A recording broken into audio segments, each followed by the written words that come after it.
आज नवरात्रे में कात्यायनी माता का दिन भी है और कथा भी कात्यायनी माता की आई है। नवरात्रे चल रहे हैं। माँ जगतजननी जगदम्बा से प्रार्थना करा करो कि तू मेरे घर में एक बार जरूर आना। माँ प्रत्येक घर के अंदर एक बेटी का जन्म जरूर होना चाहिए। माँ और बाप को दूसरा जन्म नहीं लेना पड़ेगा। वो भगवान शंकर के धाम में खूब आनंद के साथ कैलाश पर बैकुंठ में स्वर्ग के सिंहासन पर बैठेगा। स्वर्ग सिंहासन। नवरात्रे चाहे चैत्र के आए, नवरात्रे चाहे सर्दियाँ आए, चाहे गुप्त नवरात्रे आए, उसमें शंकर भगवान की जितनी जितनी आराधना करोगे उतनी उतनी जगत जननी जगदम्बा दुर्गा प्रसन्न होती चली जाती है और वर देती चली जाती है। उतनी प्रसन्न।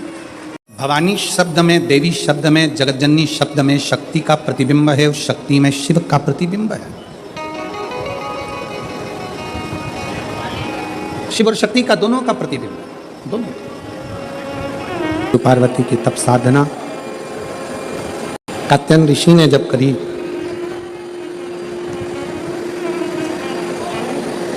माता पार्वती और भगवान शंकर दोनों ने कात्यायन ऋषि को दर्शन दिया।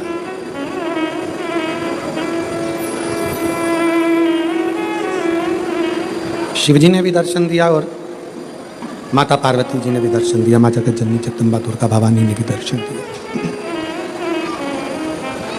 दोनों ने दर्शन दिया। पूछा क्या चाहिए तुमको, क्या दिया जाए, क्या प्रदान किया जाए, बोलो क्या देती है। कात्यायन ऋषि, सबसे पहला वचन कात्यायन ऋषि ने भगवान शंकर और पार्वती जी से कहा कि मेरा ये जन्म और मरण का प्रपंच छूट जाए। स्कंद पुराण का नागर खंड, रिटर्न की आवाज क्लियर करो और थोड़ा प्रेशर अंदर का बढ़ाओ। नागर खंड स्कंद पुराण का कथा है। नागर खंड वर्णन करता है स्कंद पुराण का कि कात्यायन ऋषि ने भगवान शिव जी से केवल जन्म और मरण का ये जो प्रपंच है इससे छूटना चाहा। इससे मुक्ति कैसे मिले, इस जन्म और मरण के प्रपंच से छूट कैसे जाए, जन्म और मरण के इस प्रपंच से हमारा छुटकारा कैसे हो, इससे छूटे कैसे। तो कहा जब किसी व्यक्ति के घर में एक बेटी का जन्म होता और बेटी की किलकारी, बेटी के पांव की खनक, बेटी के किलकारी पांव की खनक, बेटी के चरण जब किसी के घर के अंदर आते हैं और यदि शिव कृपा से, भगवान की करुणा से, भगवान की दया से माता पिता उस बेटी की परवरिश कर कर उसका कन्यादान अगर कर देते हैं तो उस माता पिता का भी अगला जन्म नहीं होता, वो इस जन्म और मृत्यु के प्रपंच से छूट जाए। अब इससे सरल क्या हो सकता है, जरा विचार करिएगा। जरा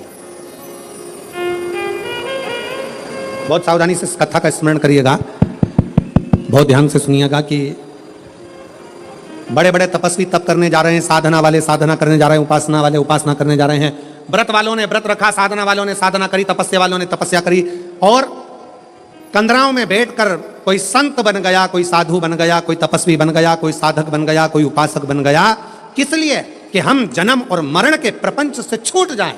पर शंकर भगवान ने माता पार्वती की साक्षी में कात्यायन ऋषि से कहा कि जब किसी गृहस्थी के घर में एक बेटी का जन्म होता है और उस बेटी की परवरिश जब माता पिता करते हैं, बेटी के किलकारी जिसके घर में गूंजती है और बेटी के चरण जिसके घर में पड़ते हैं, और बेटी का जब कन्यादान होता है तब माता पिता फिर कोई जन्म नहीं लेते, वो माता पिता परमात्मा की शरणागति का सुख भोगते। अब इसमें सबसे ज्यादा जरूरी चीज कौन सी है?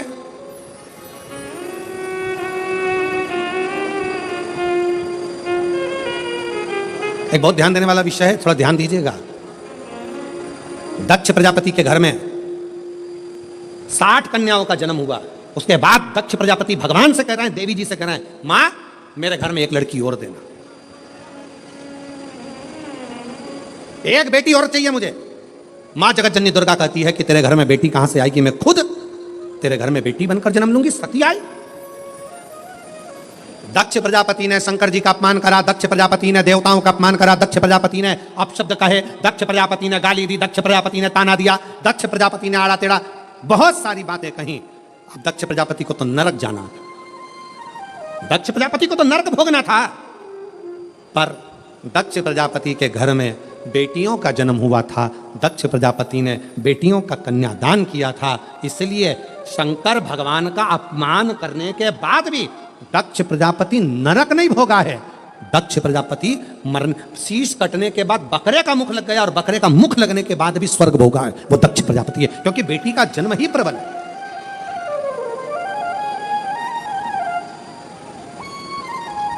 महाराज, सुखी वो नहीं जिनके घर में धन की पेटी है, सुखी वो नहीं जिनके घर में धन की पेटी है, सुखी वो हैं जिनके घर में मुस्कुराती बहू और बेटी है।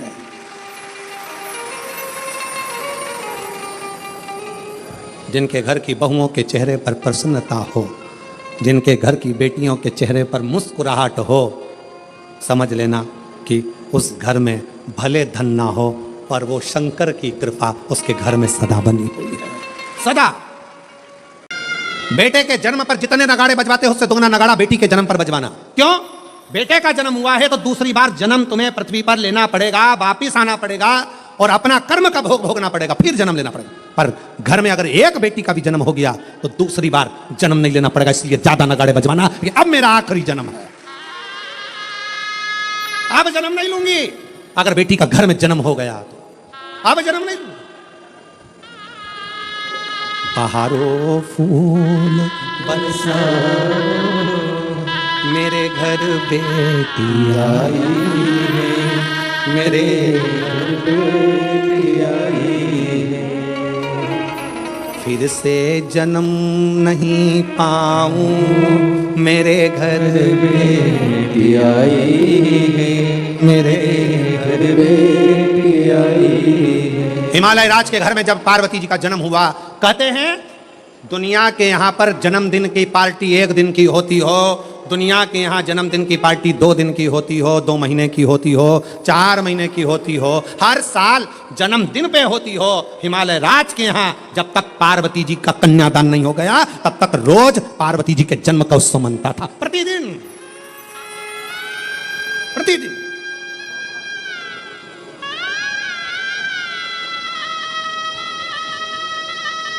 पार्वती जी के जन्म का उत्सव रोज मनता था हिमालय राज के यहाँ, रोज।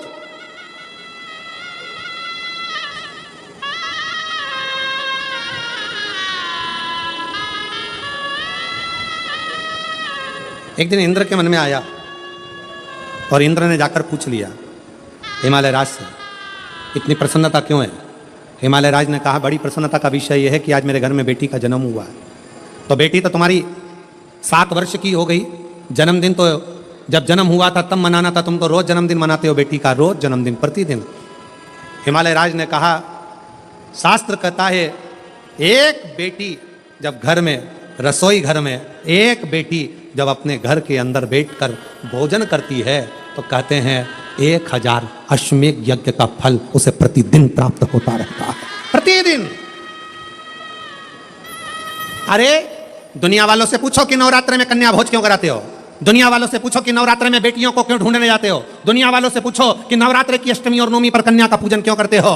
क्योंकि दुनिया वालों को यह मालूम पड़ना चाहिए कि देवी भागवत में लिखा है, एक कन्या एक बेटी जब किसी के घर में मुख झूठा करती है, एक बेटी एक कन्या जब किसी के घर में भोजन करती है तो उसके भंडारे कभी खाली नहीं रहते, इसलिए कन्या पूजन किया जाता है, इसलिए बेटी का पूजन किया जाता है।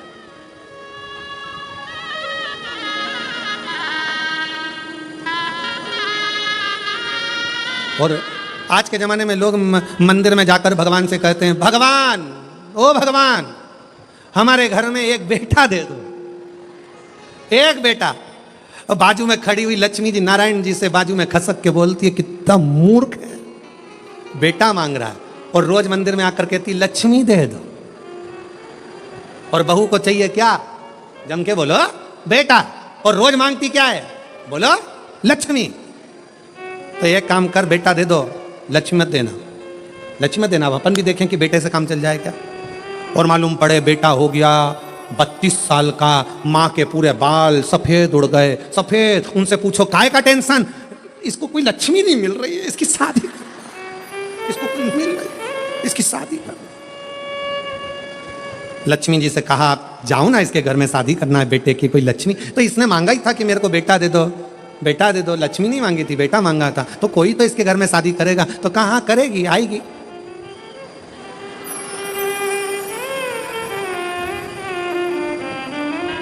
आएगी पावागढ़ वाली आएगी।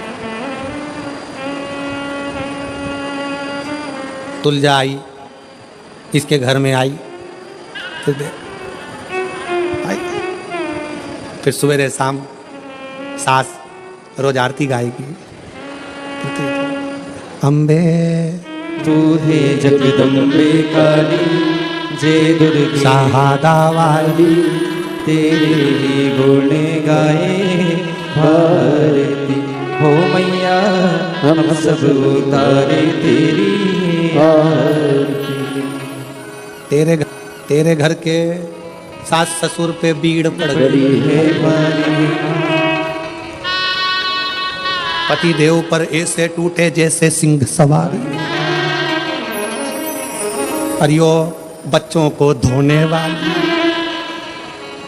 सुबह शाम चिल्लाने वाली, क्यों चिल्ला चोट करे? देखे फिर कहा ये रोती। अरे मांगा क्या था? अरे खुश होना है। जितने लोग शिव महापुराण की कथा को श्रवण कर रहे हो, तुम्हारे घर में बेटी ने जन्म लिया है तो खूब नगाड़े बजाकर खुश होना। अगला जन्म नहीं, अगला जन्म शिव के चरण में होगा। शंकर के चरण छूट गए, जन्म और मरण के प्रपंच से छूट गए।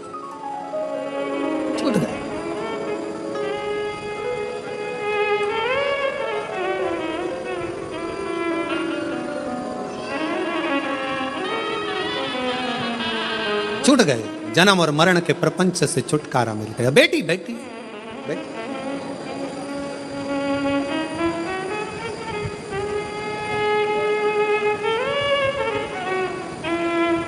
शिव पुराण कर रही है, भगवान शंकर का चरित्र कर रहा है। कात्यायन ऋषि ने पूछा कि मुझे जन्म मरण के प्रपंच से छूटना है, क्या करा जाए? शंकर भगवान ने कहा तुम्हारे घर में अगर बेटी का जन्म होगा, तुम जन्म और मृत्यु के प्रपंच से छूट जाओगे। स्कंद पुराण का नागर खंड कहता है, कात्यायन ऋषि ने माँ पार्वती जी से कहा अब कुछ भी हो, मेरे घर में अगर बेटी का जन्म हो तो निवेदन है माँ दुर्गा, हे माँ आदिशक्ति, हे माँ भवानी, हे माँ पार्वती, आप मेरे घर में बेटी के रूप में जन्म लो। और कात्यायन ऋषि के घर में माँ कात्यायनी के रूप में जन्म हो गया। कात्यायनी, बोल कात्यायनी माता की। कात्यायन ऋषि के यहाँ कात्यायनी माता का जन्म हो गया, कात्यायनी माता का प्राकट्य हो गया, कात्यायनी माता की स्मरणता, कात्यायनी माता का भजन, कात्यायनी माता की कीर्ति। कात्यायनी माता बाल अवस्था से ही भगवान शिव की आराधना में लीन रहती है। कात्यायन ऋषि उनको देखते हैं, देखते।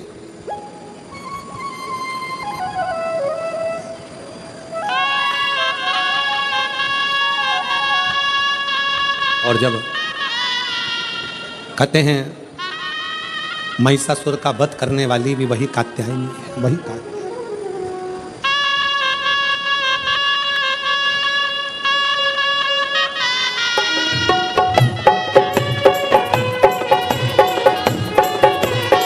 बैठे बैठे दोनों हाथों से ताली सेवा देते हुए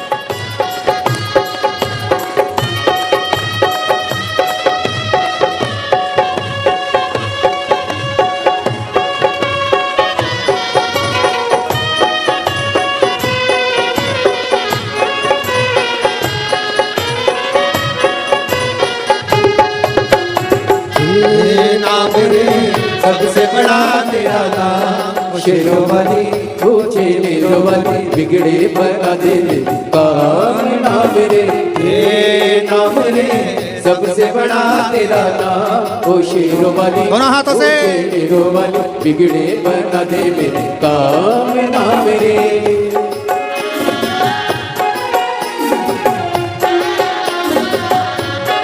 बोल कात्यायनी माता की।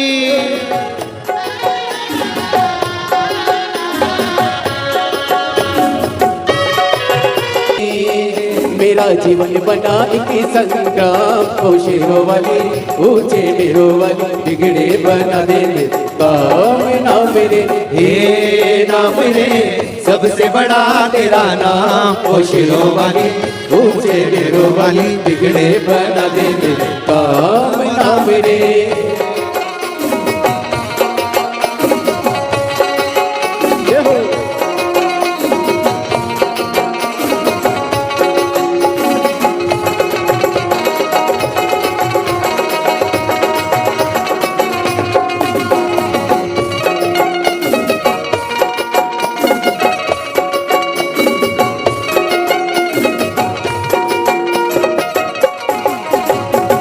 भक्तों को कष्टों से छुड़ाए बुझती ज्योति जगाए। जिसका नहीं है कोई जगत में तो उसी की बन जाए। तीनों लोग करे तो है प्रणाम ओ शेरों वाली ऊंचे नीरों वाली बिगड़े बना दे मेरे काम ना मेरे। हे नाम रे सबसे बड़ा तेरा नाम ओ शेरों वाली ऊंचे नीरों वाली बिगड़े बना दे मेरे काम ना मेरे।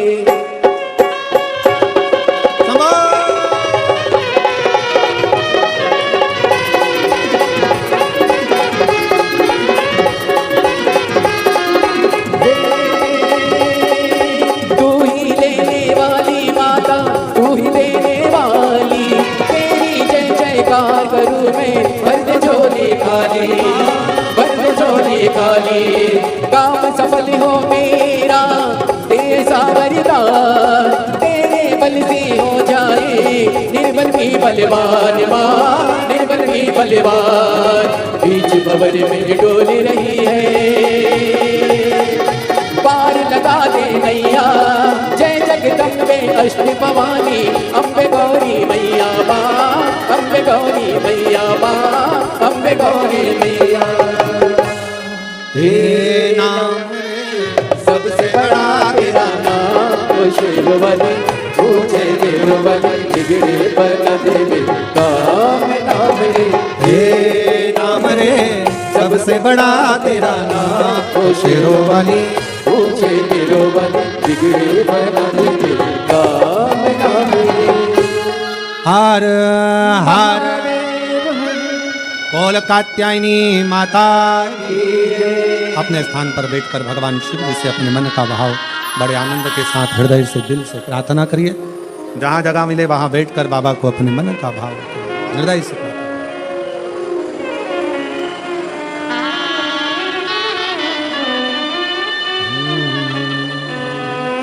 सभी लोग साथ में बोलेंगे।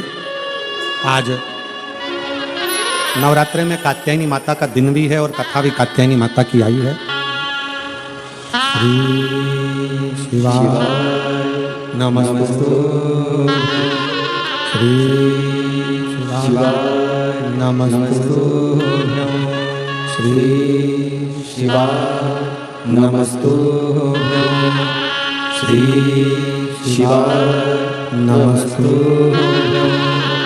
श्री शिवाय नमस्तु। भोला सब दुख काटो हमारा ओ भोला सब दुख काटो हमारा। शिव शंकर जपो तेरी माला भोले बाबा जपो तेरी माला।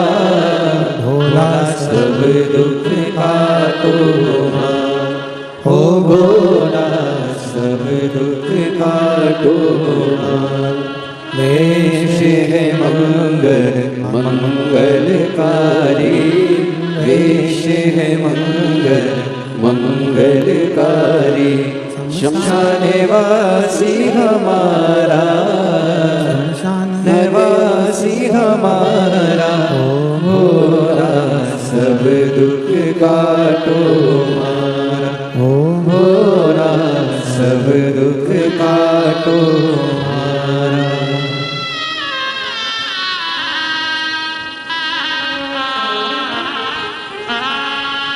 बाबा देवादिदेव महादेव भगवान शिव वरदानी त्रिकालदर्शी कैलाशी विनाशी भगवान शंकर त्रिपुंडधारी त्रिलोकी के नाथ कात्यायन ऋषि को मां पार्वती कात्यायनी बनकर प्रकट हुई। बहुत सारे सूत्र माता कात्यायनी ने संसार सागर के लोगों को दिए हैं, बहुत सारे। अपन सारे सूत्रों की बात तो नहीं करेंगे, पर 2 सूत्र माता कात्यायनी ने जो दिए हैं उसका स्मरण करें। 2 सूत्र कहा, माता कात्यायनी ने कहा कात्यायन बाबा से, पिताजी एक नारी का जीवन पूर्ण संघर्ष का जीवन होता है, पूर्ण समर्पण का जीवन होता है, पर एक नारी ही ऐसी होती है जो अपने पूरे कुल को संसार सागर से पार उतार सकती है। पर वही नारी यदि परिवार में रहकर अगर भेद करती है तो स्वतः स्वयं अपने आप को भी डुबो लेती है और स्वयं कुल को भी डुबो लेती है।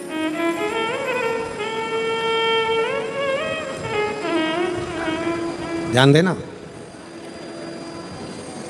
तुम्हारे घर में अगर 4 बहुएं हैं, 5 बहुएं हैं, 3 बहुएं हैं, 2 बहुएं हैं, 6 बहुएं हैं, सास का सबसे बड़ा कर्तव्य होना चाहिए कि इन बहुओं में कोई भेद नहीं होना चाहिए। कोई भेद, मेरी बड़ी अच्छी कि छोटी अच्छी, कि मंजली अच्छी कि संजली अच्छी, मेरी बड़ी बहू ज़्यादा अच्छी है कि छोटी बहू ज़्यादा अच्छी है। बहुओं को कभी पलड़े में तोलना नहीं है। जिस घर की सास बहुओं को पलड़े में तोल लेती है कि मेरी ये अच्छी है कि ये बुरी है कि ये अच्छी कि वो बुरी, उस सास का बुढ़ापा आखिरी में रोते रोते निकलता है। कभी मत तो 4 बहुएं 4 अच्छी हैं, 3 बहुएं 3 अच्छी हैं, 5 बहू 5 अच्छी हैं, 2 बहू दोनों अच्छी हैं। कभी ना तो आपकी दृष्टि में रखो, मेरी बड़ी बहू मुझे सम्मान दे रही है, छोटी बहू सम्मान दे रही है, मंजली बहू सम्मान दे रही है, आपकी दृष्टि में हो। पर जनमानस के सामने ये बात कभी ना आए, किसी रिश्तेदार के सामने ये बात ना आए कि मेरी बड़ी अच्छी कि छोटी अच्छी, कि बड़ी बुरी कि छोटी बुरी, कि कौन कैसा, ये भेद कभी मां के मन में ना। और दूसरा सूत्र मां कात्यायनी का अपने अंदर उतारिएगा। दूसरा सूत्र भी बड़ा प्रबल है।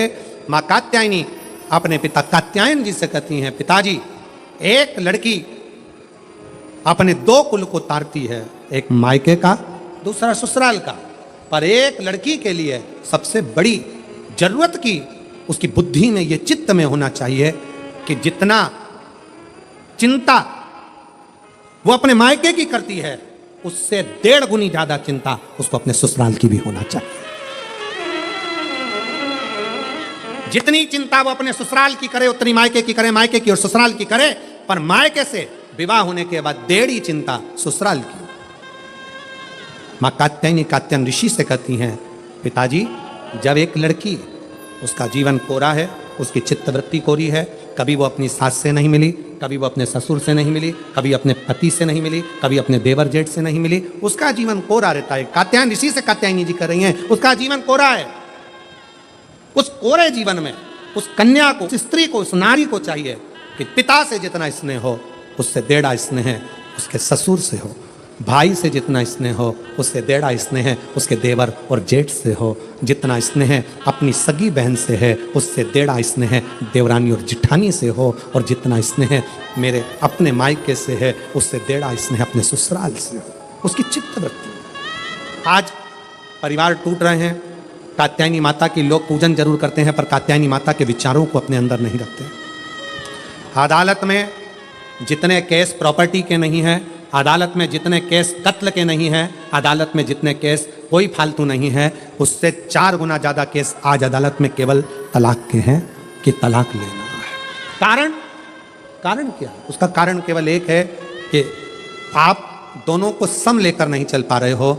मायके की प्रियता ऐसी बढ़ती है कि ससुराल बुरा लगने लगता है। मेरी बहन तो ऐसी थी, मेरे पिताजी तो ऐसे थे, मेरा परिवार तो ऐसा था। ठीक है, आपका परिवार श्रेष्ठ है, बहुत अच्छा है, बहुत ध्यान रखने वाला है, पर जो ललाट में परमात्मा ने लिख कर दिया है, इसको नकार तो नहीं सकते हो। इसको भी अपनाना पड़ेगा, अपना बनाना पड़ेगा, स्नेह करना पड़ेगा, इसको भी अपना बनाकर इसके साथ रहना पड़ेगा। माना बेकार मिल गया कुछ, मान लो बेकार मिल गया, तो क्या आप उसको स्वीकार नहीं करोगे?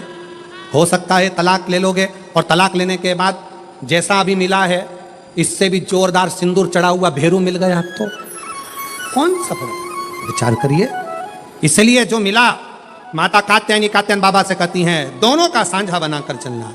घर में रहने वाली स्त्री, घर में रहने वाली माँ, घर में रहने वाली बहू, घर में रहने वाली बेटी, घर में रहने वाली सास, घर में रहने वाली दादी, घर में रहने वाली एक नारी, दोनों का साझा बनाकर जब चलती है तो वह अपने कुल को, अपने परिवार को उन्नति की ओर लेकर जाती है और यश प्राप्त करती है, यश प्राप्त करती है। ये श्रेष्ठता हो। बोल बम का नारा है, जम के बोलो कल्याण तुम्हारा है। बोल बम का नारा है, सारी समस्या का हल श्री शिवाय। भगवान शंकर की अविरलता धारण करिए, अविरल शिव तत्व। कई लोगों को हमारी बात में कई लोग कहेंगे, गुरुजी हमने निमंत्रण दिया, आप हमारे मंदिर नहीं आए, कोई कहेगा आप हमारे यहाँ नहीं आए, कोई कहेगा आप हमारे मंदिर नहीं पहुँचे, कोई कहेगा आप हमारे यहाँ नहीं आए। हम हाथ जोड़ के क्षमा चाहते हैं कि नवरात्रि चल रही थी और इस नवरात्रि में हमारी शंकर का अनुष्ठान बहुत ज़रूरी है, क्योंकि उस अनुष्ठान का फल केवल हम अकेले को नहीं मिलता। उस अनुष्ठान का फल इस व्यासपीठ से जिनकी गोद खाली है और जिनकी जेब खाली है, उन सबको प्राप्त होगा। एक संत, एक साधु, एक तपस्वी, एक साधक, एक उपासक, एक गुरु कोई भी पूजन करता है, कोई भी अनुष्ठान करता है, कोई भी पाठ करता है, केवल उसके लिए नहीं होता। उसको जितने लोग फॉलो करते हैं, जितने लोग उसको सुनते हैं, जितने लोग उसको समझते हैं, जितने लोगों का उस पर दृष्टि पड़ती है, वो सारा पुण्य उन जीवों को प्राप्त होते चले जाते हैं। उन जीव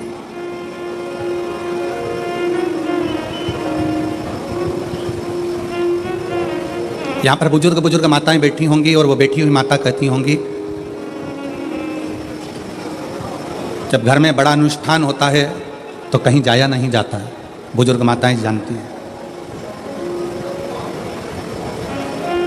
और प्रत्येक नवरात्रि में शिव और शक्ति में कोई भेद नहीं है, दोनों एक है,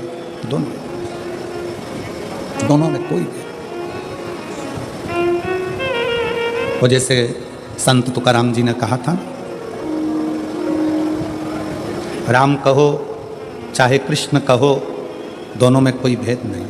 इसलिए उन्होंने एक शब्द दिया कि राम कृष्ण हरि जय, राम कृष्ण हरि, राम कृष्ण हरि, राम कृष्ण हरि, राम कृष्ण हरि जय, राम कृष्ण हरि, राम कृष्ण हरि जय, राम कृष्ण हरि, राम कृष्ण हरि जय, राम कृष्ण हरि, राम कृष्ण हरि जय, राम कृष्ण हरि।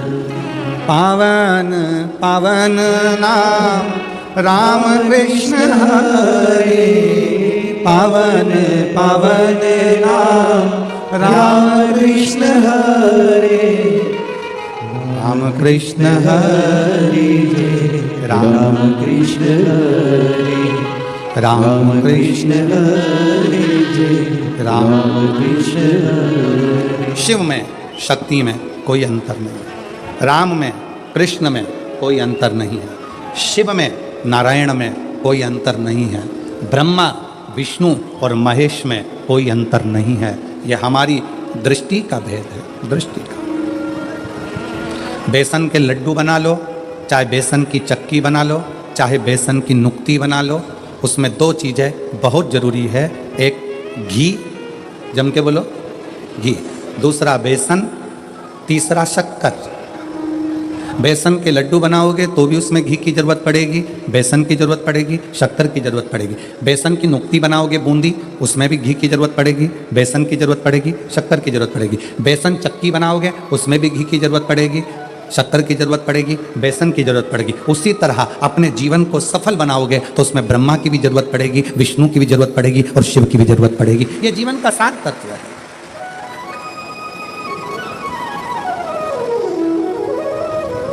दुनिया कितनी भी भेद कर दे, कोई कहे हम राम वाले हैं, कोई कहे हम कृष्ण वाले हैं, कोई कहे हम नारायण वाले हैं, कोई कहे हम इस वाले हैं, कोई कहे हम उस वाले हैं, आपको भेद नहीं करना। जो पांडुरंगा विट्ठल को भी नमन कर रहे हैं वो शंकर को ही नमन कर रहे हैं। जो शंकर को नमन कर रहे हैं वो पांडुरंगा विट्ठल को नमन कर रहे हैं। दोनों में कोई भेद नहीं। आपकी दृष्टि पवित्र रखो। तुझ में रब दिखता है यारा में, हर एक में राम कृष्ण शिव हरि नजर आए, इससे बढ़कर सुख और क्या हो? क्या हो सकता?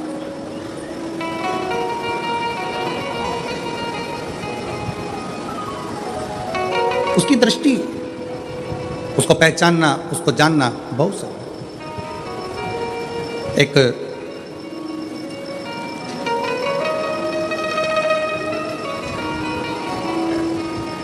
चित्ररथ नाम का एक राजा भगवान शंकर और माँ जगत जननी आद्य शक्ति दुर्गा में भेद कर देता। शिव महापुराण का ये पवित्र चरित्र कहता है, शिव महापुराण की कथा कहती है। आप जब गीता प्रेस गोरखपुर की शिवपुराण अपने घर में लाकर अगर पढ़ेंगे तो उसमें आपको राजा चित्ररथ का चरित्र मिलेगा।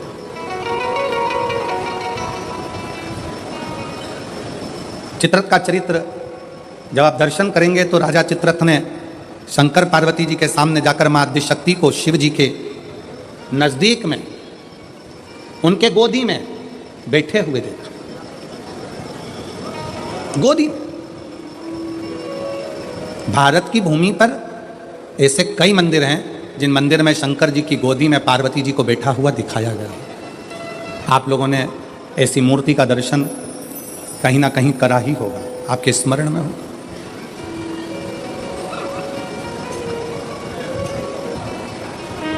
शिव जी की गोद में मां आद्य शक्ति, मां दुर्गा भवानी, मां पार्वती जी बैठी हैं। इस गोद में श्री कार्तिकेय जी बैठे हैं और पार्वती जी की गोद में श्री गणेश जी महाराज बैठे हैं। जरा स्मरण करिएगा, कभी यदि आपके सामने ऐसा कोई फोटो, ऐसा कोई चित्र व्हाट्सएप पर, सोशल मीडिया में आए तो इसमें संशय मत करना, इसको समझना कि शिवजी ने अपनी गोद में, भगवान शंकर ने अपनी गोद में पार्वती जी को बिठाकर रखा है और पार्वती जी की गोद में श्री गणेश जी महाराज हैं। शिव जी की दूसरी गोद में, दूसरी जंघा पर भगवान श्री षडानंद कार्तिकेय जी विराजमान। और इस दर्शन को राजा चित्ररथ ने देख लिया। राजा चित्ररथ,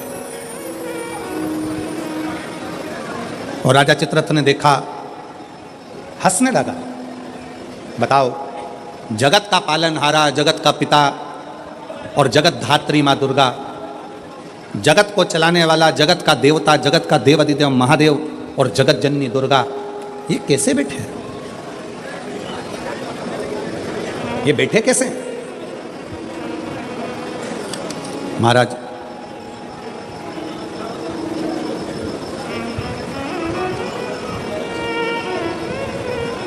राजा चित्ररथ ने पार्वती जी को और शिव जी को बैठा देखकर मन में गलत भाव उत्पन्न कर दिया, गलत विचार।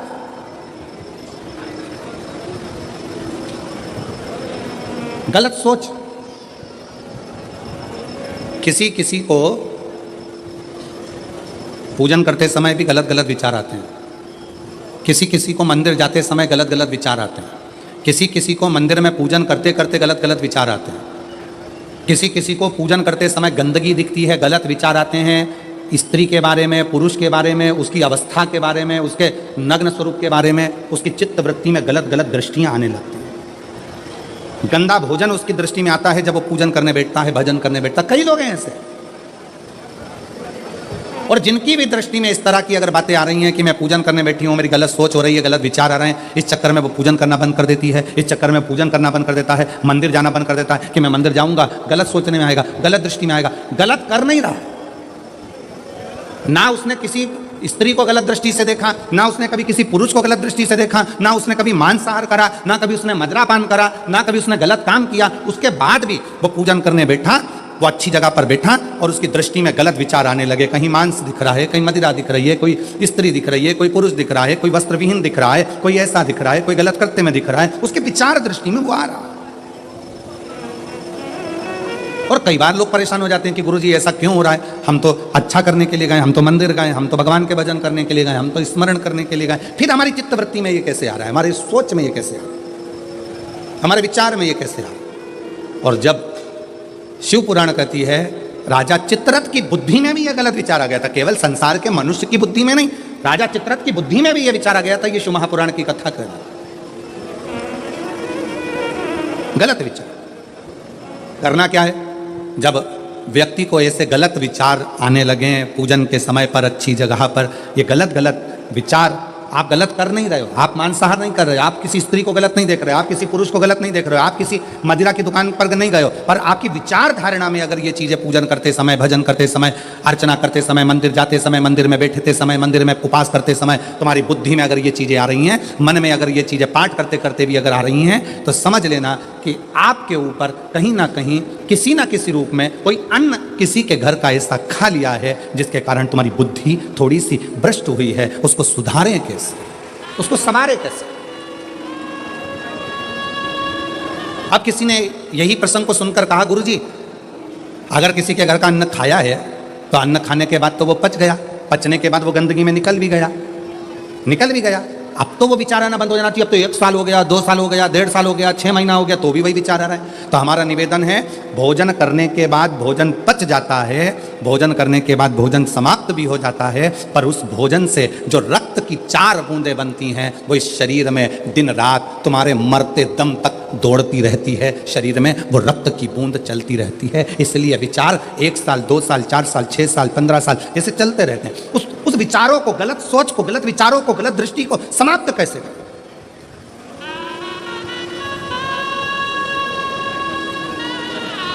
राजा चित्ररथ का चरित्र कर, तब राजा चित्ररथ ने गलत विचार से पार्वती जी और शिव जी को देख लिया, गलत विचार से। शिव जी कुछ नहीं बोले, कुछ नहीं, पर पार्वती मैया ने राजा चित्ररथ को श्राप दे दिया, श्राप। तो शिव जी का इतना बड़ा उपासक होकर, शंकर भगवान का इतना बड़ा भजन करने वाला, इतना भक्ति में डूबने वाला, इतना स्मरण करने वाला राजा चित्ररथ, तू शिव जी का इतना उपासक होने के बाद भी तूने माता और पिता को गलत भाव से देखा है, इसलिए तुझे असुर बनकर जन्म लेना पड़ेगा, राक्षस बनकर। फिर वो चित्ररथ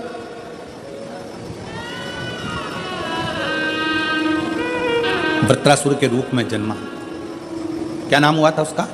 वृत्रासुर, जिसको इंद्र ने मारा था दधीचि ऋषि की अस्थियों से। गलत विचार। क्या करा जा, राजा चित्ररथ को जब श्राप लग गया असुर बनने का, राक्षस बनने का, तो राजा चित्ररथ ने हाथ जोड़कर शिवजी से पूछा, मेरी मुक्ति का साधन बताओ। शंकर भगवान नहीं बोले। चित्ररथ तुमरुका जी के पास गया, तब तुमरुका जी जो वक्ता हैं, तुमरुका जी जो कथा कह रहे हैं, तुमरुका जी जो भगवान शिव का गुणगान कर रहे हैं, वो तुमरुका जी ने कहा, चित्ररथ एक काम कर, कामधेनु गाय का दूध का घृत ला और उस घृत से तू शिव का अभिषेक कर, शंकर का अभिषेक।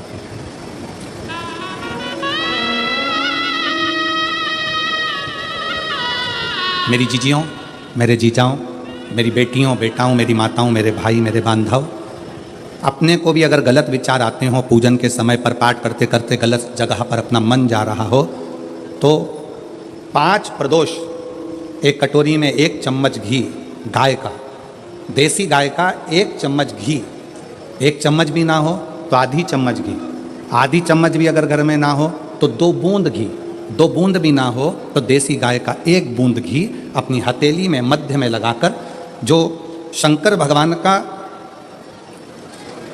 भगवान शिव जी का जो शिवलिंग होता है, उस शिवलिंग के ऊपर के भाग पर अपनी हथेली को रखकर और जो अशोक सुंदरी वाली जगह है उस जगह पर अपनी हथेली का घर्षण करना चाहिए। लगभग 5 प्रदोष अगर आपने कर लिया तो निश्चित है आपकी बुद्धि में कभी गलत विचार पूजन करते समय आएगा ही नहीं और गलत दृष्टि की ओर जाओ।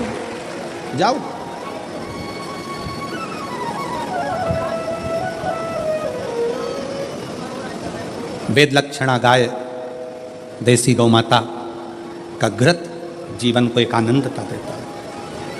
आनंद।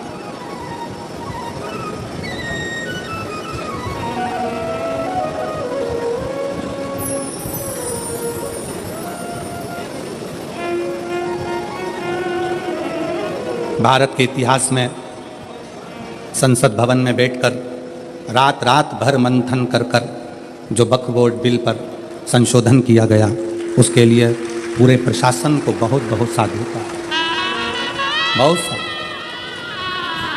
अब ये सब होने के बाद एक संसद में एक बात और पारित हो जाए कि गौ माता की हत्या बंद हो जाए, इससे बढ़कर कोई उससे बढ़कर गौ माता का, देसी गाय का घृत, वेद लक्षणा गाय का एक बूंद घृत हाथ की हथेली पर लगाकर शिवलिंग के ऊपर और अशोक सुंदरी की जगह पर घर्षण करने से जो गलत विचार, गलत सोच, गलत दृष्टि, गलत भाव, ये समाप्त हो जाता है, समाप्त हो।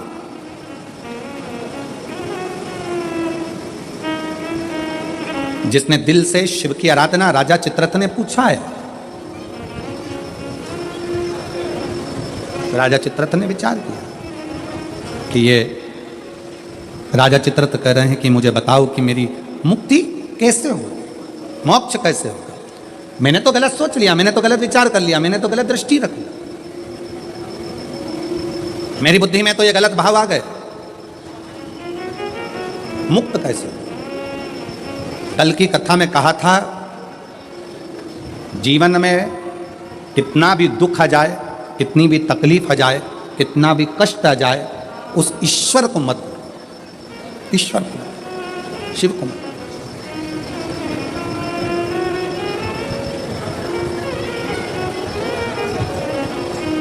उसको हर पल याद करते हो, उसको हर क्षण स्मरण करते हो, हर। ओ भोले रे तेरे बिना भी क्या जीना, ओ बाबा रे तेरे बिना भी क्या जीना। फूलों की कलियों में, काशी की गलियों में, फूलों की कलियों में, काशी की गलियों में, तेरे बिना कुछ कहीं ना।